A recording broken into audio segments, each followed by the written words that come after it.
तर नमस्कार मित्रांनो, मीच आहे प्रथमेश आणि तुम्ही पाहत आहात जॉब्स आणि बरंच काही. पुन्हा एकदा स्वागत करतो एका नवीन जॉबच्या अपडेटसोबत. मित्रांनो, आजची जाहिरात असणारे एस-एस-एफ यांच्याकडून ही प्रसिद्ध करण्यात आलेली म्हणजेच सेक्रेटरीएट सिक्युरिटी फोर्स म्हणजेच सचिवालय सुरक्षा दल यांच्याकडून ही जाहिरात प्रसिद्ध करण्यात आलेली आहे. हे जे डिपार्टमेंट आहे मित्रांनो, minister of home affair, government of India यांच्या अंडर येणारं हे डिपार्टमेंट आहे. म्हणजे सेंट्रल गव्हर्नमेंटच्या नोकरीची संधी तुम्हाला यामध्ये असणार आहे. ही चांगली संधी तुमच्यासाठी असणार आहे. त्याचमुळे या पदांसाठी तुम्ही पात्र होत असाल तर नक्की अर्ज करा. कोणकोणती पदे असणार आहेत, कोणकोणते विद्यार्थी यासाठी अर्ज करू शकतात, सर्व सविस्तर माहिती तुम्हाला व्हिडिओमध्ये सांगणार आहे. व्हिडिओ मात्र शेवटपर्यंत नक्की बघा. तर चला व्हिडिओला सुरुवात करूया. त्याआधी मित्रांनो, चॅनलवरती नवीन असाल तर चॅनलला सबस्क्राईब करायला विसरू नका. आपल्या चॅनलवरती डेली तुम्हाला रोज एका नवीन जॉबची अपडेट देण्याचा छोटासा प्रयत्न माझा असतो. त्यासाठी तुम्ही आपल्या चॅनलला सबस्क्राईब नक्की करा. यामध्ये मित्रांनो, कॉन्स्टेबल या पदांसाठी भरती असणार आहे. कॉन्स्टेबल बार्बर आणि कॉन्स्टेबल वॉशरमन हे 2 पदे यामध्ये असणार आहेत. ही जी भरती असणार आहे मित्रांनो, फक्त मेल कॅन्डिडेटसाठी असणार आहे, मेल इंडियन सिटिझनसाठी. तर चला सविस्तर माहिती घेऊया. यासाठी मित्रांनो, कॉन्स्टेबल बार्बर यासाठी 3 पदे असणार आहेत. त्याचबरोबर कॉन्स्टेबल वॉशरमन यासाठी 7 पदे असणार आहेत. इथे कॅटेगरी वाईज पदांचे विश्लेषण दिले आहे. 3 अनरिझर्व्ह कॅटेगरीसाठी पदे असणार आहेत. त्याचबरोबर 5 पदे असणार आहे अनरिझर्व्ह कॅटेगरीसाठी वॉशरमनचे, 1 पद असणार आहे एस-सीसाठी. टोटल 7 जागा म्हणजे अशा टोटल 10 जागांसाठी ही भरती यामध्ये असणार आहे. त्याचबरोबर यामध्ये तुम्हाला पगार किती दिला जाणार आहे? पगार बघा मित्रांनो, 19,000 पासून 63,200 इतकी सॅलरी तुम्हाला यामध्ये असणार आहे. त्याचबरोबर इतर तुम्हाला अलाउन्स असणार आहे, अदर अलाउन्स ते सुद्धा दिले जाणार आहेत. म्हणजे सॅलरी मित्रांनो चांगल्या लेव्हलची यामध्ये तुम्हाला असणार आहे. त्याचमुळे तुम्ही या पदांसाठी पात्र होत असाल तर नक्की अर्ज करायला पाहिजे. महत्त्वाची गोष्ट म्हणजे एज्युकेशन क्वालिफिकेशन आता बघूया. यामध्ये मित्रांनो तुम्हाला पहिलं जे पद आहे कॉन्स्टेबल बार्बर, एज लिमिट बघा कमीत कमी 18 जास्तीत जास्त 23 वर्षांची वयोमर्यादा यामध्ये राहणार आहे. ही वयोमर्यादा मित्रांनो ओपन कॅटेगरीसाठी असणार आहे. इतर ज्या कॅटेगरी आहे त्यांना वयामध्ये सूट दिली जाणार आहे. ते सुद्धा व्हिडिओमध्ये पुढे तुम्हाला समजून सांगतो. क्वालिफिकेशन बघा मॅट्रिक्युलेशन पास म्हणजे 10वी लागणार आहे ती तुम्हाला. त्याचबरोबर candidate will have pass in a trade in the profession. म्हणजे हे 2 क्रायटेरिया तुम्हाला यामध्ये लागणार आहे. त्याच्याद्वारे तुम्ही यासाठी अर्ज करू शकता. 10वी पासवरती तुम्ही यासाठी अर्ज करू शकता.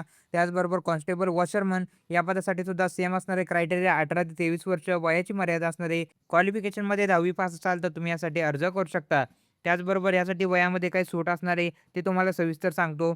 इथे बघा एस-सीसाठी 5 वर्षाची वयामध्ये सूट असणार आहे. ओ-बी-सीसाठी 3 वर्ष, एक्स सर्व्हिसमॅनसाठी 3 वर्ष अशी वयामध्ये सूट दिली जाणार आहे. त्यानंतर आता बघूया यामध्ये तुमची निवड कशाप्रकारे असणार आहे. सिलेक्शन प्रोसेस यामध्ये कशी असणार आहे. मित्रांनो, सिलेक्शन प्रोसेस ही तुमची 4 फेजमध्ये असणार आहे. 4 स्टेजमध्ये तुमचं सिलेक्शन यामध्ये होणार आहे. 4 स्टेज कशाप्रकारे असणार आहे ते बघूया. पहिली फेज जी मित्रांनो यामध्ये असणार आहे त्यामध्ये तुमची टेस्ट होणार आहे. फिजिकल एफिकसी टेस्ट असणार आहे.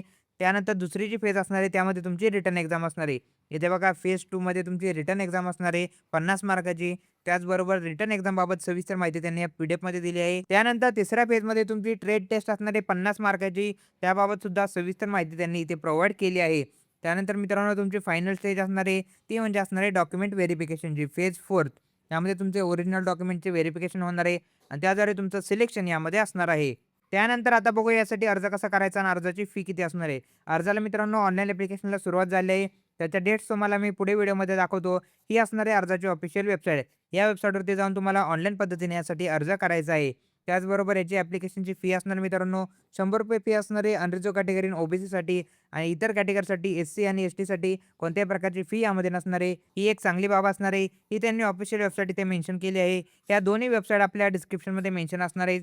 तिथे जाऊन तुम्ही ऑनलाईन पद्धतीने अर्ज करू शकता. त्याचबरोबर ही पी-डी-एफसुद्धा डाउनलोड करू शकता किंवा ही पी-डी-एफ आपल्या डिस्क्रिप्शनमध्ये टेलिग्राम चॅनलची लिंक आहे. तिथे तुम्हाला ही पी-डी-एफ अवेलेबल करून देतो. तिथे जाऊन आपल्या टेलिग्राम चॅनलवरून ही पी-डी-एफ डाउनलोड करा. पी-डी-एफ एकदा सविस्तर वाचा.